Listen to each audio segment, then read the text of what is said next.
Good morning বন্ধুরা, আপনারা কেমন আছেন অবশ্যই জানাবেন। রাত থাকতে থাকতেই গুড মর্নিং জানিয়ে দিলাম, এটাই ভাবছেন তো? আসলে এখন ভোরবেলা এই 5:15 মতো বাজে। ভোরবেলার স্টিল এক্সপ্রেসটা ধরে আজকে আমরা কলকাতায় যাচ্ছি, সেই জন্যই এত ভোর ভোর বেরিয়ে পড়েছি। শীতের একটা হালকা আমেজ রয়েছে, তাই জন্যই অল্প করে শীতের পোশাকও গায়ে দিয়েছি। বাড়ি থেকে বেরিয়ে অটো করে স্টেশনে চলে এসেছি। এখনও ভোরের আলো ঠিকভাবে ফোটেনি, তবে ট্রেন আমাদের জন্য অপেক্ষা যখন করছে, টুকটুক করে স্টেশনের ভেতরে ঢুকে যাই। এবারে আমরা যাচ্ছি সপ্তাহখানেকের জন্য। তবে এবার আমি আর আর্যবাবু শুধু নয়, শাশ্বতও যাচ্ছে আমাদের সাথে। আমরা তিনজনেই যাচ্ছি। তবে হ্যাঁ, পুরো সপ্তাহটা শাশ্বত আমাদের সাথে থাকবে না।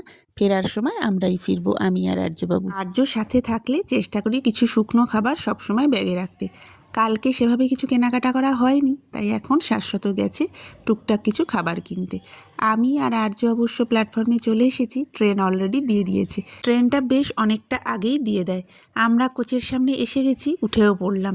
শাশ্বতও অবশ্য এসে গেছে। কেক, বিস্কিট, জলের বোতল যা যা নেয়ার ছিল সবই নিয়ে চলে এসেছে।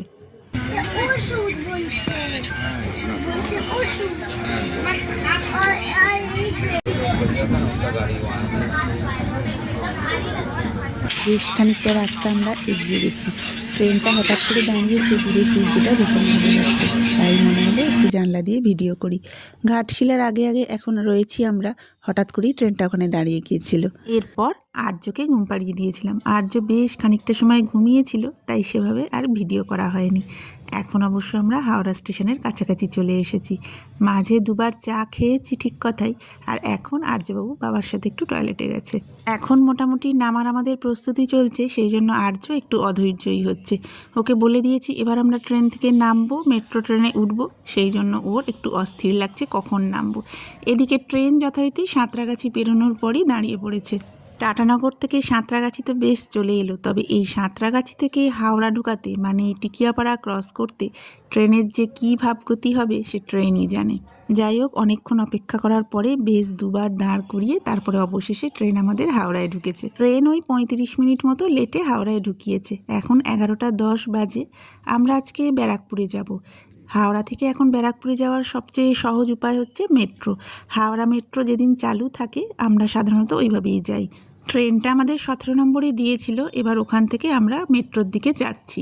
আর্য প্রচণ্ড খুশি থাকে মেট্রোয় ওঠার নামে। হাওড়া থেকে ব্যারাকপুরের জার্নিটা অনেকখানি কমে গেছে, সময়টাও অনেক কমে গেছে, জার্নিটাও বেশ আরামের হয়ে গেছে এই হাওড়া মেট্রো চালু হয়।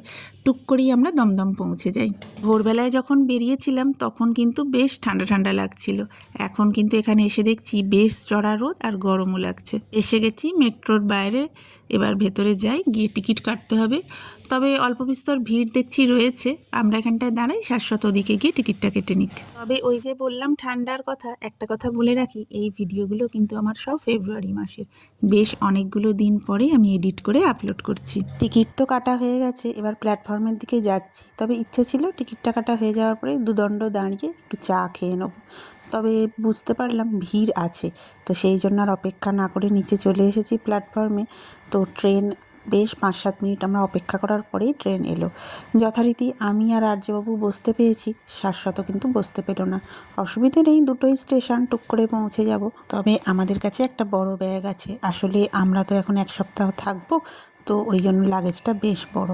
দেখো, যেই বলা সেই কাজ, আমরা টুক করে এসপ্ল্যানেড পৌঁছেও গেলাম। তবে এরপর আমাদের যেতে হবে ওই দিকটায়, মানে ব্লু লাইনের দিকে, পুরনো যে মেট্রো লাইনটা ছিল সেই দিকে। তো সেদিকে যাব, যাওয়ার পরে আমরা দমদমের দিকে মেট্রো ধরবো। তো এদিকে ট্রেনেও বেশ ভিড় রয়েছে দেখতে পাচ্ছ। এখানে প্রথমে অবশ্য আর্য বসতে পেরেছিল, পরে আমরা সবাই বসতে পেয়ে গেছি। তো টুক করে দমদম এসেও গেছি। এবার দমদমে এসে শাশ্বত আবার গেছে টিকিট কাটতে, আমরা এখানে অপেক্ষা করছি। টিকিট কেটে প্ল্যাটফর্মে আসতেই আমরা ট্রেনটাও পেয়ে গেলাম। চিন্তা করছিলাম বসতে পাবো কি পাবো না, কতটা ভিড় থাকবে, তবে এখানে ট্রেনটা বেশ ভালোই ফাঁকা পেলাম। সবাই মিলে আমরা বসতেও পেয়েছি, আর শাশ্বতকে বললাম তুমি অনেক কষ্ট করেছো, জানলার ধারে বসে এবার একটু হাওয়া খেতে খেতে আমরা ব্যারাকপুর পৌঁছে গেছি। তবে এনার্জি আমাদের এবার কমছে, মাথার ওপর রোদটাও বেশ চড়া হচ্ছে, পেটেও একটু খিদে খিদে পাচ্ছে। আমরা 4 নম্বর প্ল্যাটফর্মের দিকে চলে এসেছি। এবার স্টেশনের বাইরে গিয়ে যে ই রিক্সাগুলো থাকে ওগুলোতে উঠব। ওটা অবশ্য একদম আমাদের বাড়ি পর্যন্তই পৌঁছে দেবে। এমনিতে স্টেশনের কাছে যে ই রিক্সাগুলো থাকে ওগুলো 4 জন করে নেয়। তবে আজকে তো আমরা 3 জন রয়েছি, আমাদের সাথে বড় লাগেজ রয়েছে, তো পুরোটাই আমরা নিয়ে নেব। তো বাড়িতে এসে গেছি, এসে অবশ্য বেশ খানিকটা পরের এটা ভিডিও। এসেই 1 কাপ চা খেয়েছি, সাথে একটু কেক। তারপর অবশ্য আর্যকে চান করিয়ে ওর ভাত খাওয়া হয়ে গেছে। তবে আসার পরেই আমরা এটা ওটা মুখ নাড়তে নাড়তে না এখন আবার খিদেটা ঠিক নেই, তো সেই জন্যই এখন আমরা খেতে বসিনি। আমি তো ভেবেছিলাম আর্যর ঘুম পেয়ে যাবে, যেহেতু আজকে ভোরেই উঠেছে।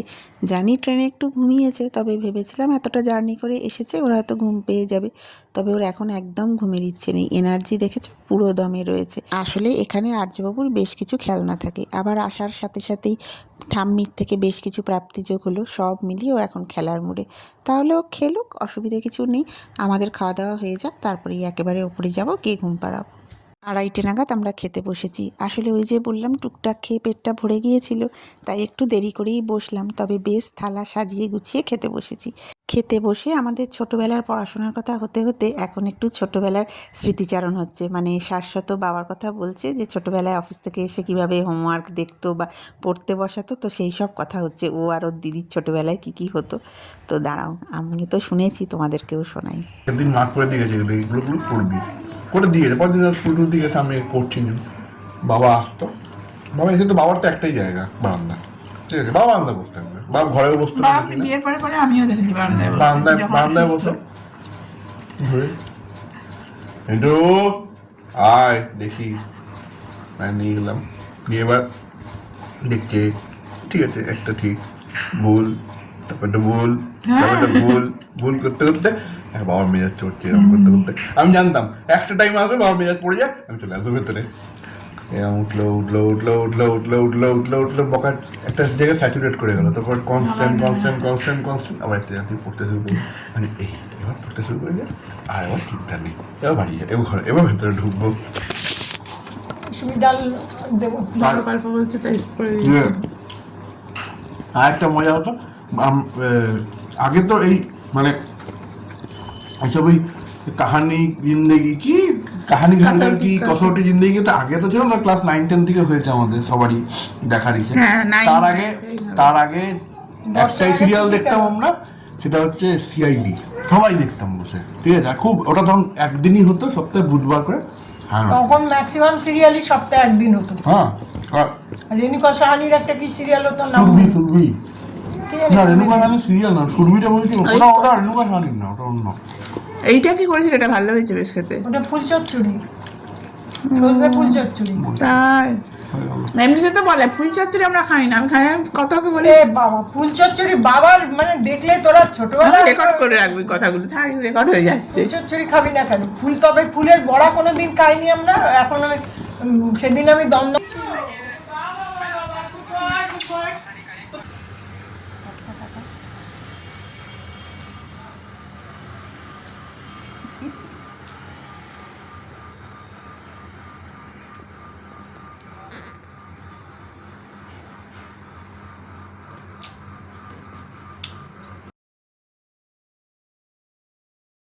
Good evening.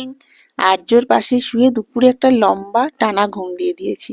প্রায় 2 ঘন্টা আমরা ঘুমোলাম সবাই মিলে। এখন নিচে নেমেছি, ভেবেছি সন্ধেবেলা একটু বেরোবো। আসলে আজকে একটু কাজও আছে, টুকটাক কেনাকাটার আছে। তবে এখন এই যে আর্যবাবুরও ঘুমের ঘোর কাটেনি, আমাদেরও ঘুমের ঘোর কাটেনি। একটু চাটা খাই, আর্যকেও একটু খাওয়াবো, খাইয়ে ভাবছি একসাথে একটু বেরোবো। কালকে আমাদের একটা নেমন্তন্ন রয়েছে অন্নপ্রাশনের, সেটারই গিফট কিনতে যাব, শাশ্বতর বন্ধুর ছেলে। তো ওই একটা গিফট কিনবো। এছাড়া আমাদের সামনের সপ্তাহতেও না আরো 2টো নেমন্তন্ন আছে, আরো একটা জন্মদিন। তো সেই সব গিফটগুলোই কিনবো বলে বেরোবো এখন। তো এই যে আমাদের চা আর আর্যবাবুর দুধ এসে গেছে, এগুলো খাইয়ে রেডি হয়ে চলো বেরোই। আমাদের এই বাড়িটা থেকে বেরিয়ে সামনে একটা মন্দির পড়ে, এটাও একটা বাড়ি, বাড়ির সামনে তাদের মন্দির রয়েছে। তো আর্যবাবু ওখানেই গেছে একটু কালী ঠাকুরকে প্রণাম করতে। প্রণাম করে আমরা চলো বাজারের দিকে যাই। সামনের সপ্তাহে আমাদের একটা জন্মদিনের নেমন্তন্ন আছে বললাম, তো সেই জন্যই একটা জামা প্যান্টের সেট নিয়ে নিলাম। আর তার সাথে আরো 2-1টা বসে জিনিস নিয়েছি, বাড়ি গিয়ে তোমাদের সেগুলো দেখাবো। তো এখানের কাজ তো মোটামুটি হয়ে গেল, এরপর গিফটগুলো কিনতে হবে। গিফটগুলো কেনার জন্য ভাবছি চিড়িয়া মোড় চলে যাব। তো সামনেই একটা টোটো নিয়ে দেখি চিড়িয়ামোড়ের দিকে যাই। এই পাশেই একটা মেলা চলছে, এই সপ্তাহটা রয়েছে। ভেবেছিলাম আজকে যাব, তবে হাতে যেহেতু অনেকগুলো কাজ নিয়ে এসেছি, ভাবলাম আগে কাজগুলো সেরে যাক। একটা টোটো পেয়ে গেছি, উঠে পড়েছি। দেখি চিড়িয়ামোড়ে গিয়ে কি গিফট পাওয়া যায়। ইচ্ছা আছে, বাচ্চা তো, খেলনা নেওয়ারই ইচ্ছা রয়েছে। রাস্তাটা পেরিয়ে ওই দিকটায় চলে যাই, ওখানে বেশ পরপর কয়েকটা ভালো দোকান রয়েছে। ভেবে আসিনি আর্যর জন্য কিছু নেব, কারণ আজকে এসেই ঠাম্মির থেকে দুখানা খেলনা পেয়ে গেছে অলরেডি। তবে মনে হলো এসেছি যখন ওর জন্য একটা কিছু নিই। তো প্রথমে এই দোকানটায় না ওই একটা ফ্রুটস সেট যে বাচ্চাদের হয় ওইগুলো বিক্রি হচ্ছিল, ওটা একটা নিয়েছি। আর এইখান থেকে আমরা এই অন্নপ্রাশনের গিফটগুলো কিনলাম। তো ওখান থেকেও আর্যবাবুর একটা ছোট গাড়ি হয়েছে। সবকিছু কেনাকাটার পরে হাতে দেখলাম বেশ খানিকটা সময় রয়েছে। তো ননদকে ফোন করলাম, দিদি বাড়িতেই রয়েছে। তো ভাবছি একবার দেখি দিদির ফ্ল্যাটে চলে যাব। আবার টোটোর জন্য দাঁড়িয়ে আছি, এখান থেকে টোটো নিয়ে সোজা দিদির বাড়ি যাব। আসলে ভেবেছিলাম একসাথে মেলাতেই যাব, তবে দিদিকে ফোন করলাম, টিটো পড়তে গেছে, এখনো ফেরেনি। পড়তে গেছে। হ্যাঁ দিলাম। এটা ওয়াটারের কিছু না। হ্যাঁ ভেতরে ওয়াটার কিছু, এটা আমি দেখেছি। আবার মুছে যাবে, আবার মুছে যাবে, আবার করতে পারবে। মানে দেখো আমি এতে কিরম করেছি, দেখো কিরম করেছি। ভেরি গুড, অন্যটা করো। আর্য তোর গিফটগুলো পেয়ে ব্যস্ত হয়ে গেছে, আর আজকে আমরা যেগুলো কেনাকাটা করলাম ওগুলোই একটু দিদিকে দেখাবো বলে বার করছি। ওই যে বললাম টিটো পড়তে গেছে, ও এখনো ফেরেনি, সেই জন্যই আমরা একটু অপেক্ষা করছি, দেখা করে বাড়ি ফিরবো। এর মধ্যেই দিদি অবশ্য কফি নিয়ে চলে এসেছে। কফি খেতে খেতেই টিটো এসে গেল, ওর সাথেও বেশ খানিকটা গল্পগুজব করে তারপরে আবার বেরিয়ে পড়েছি আমরা। তবে আজকে মেলায় যাওয়া হলো না ঠিকই, আগামীকাল বিকেলের জন্য মেলার প্ল্যান করে ফেলেছি।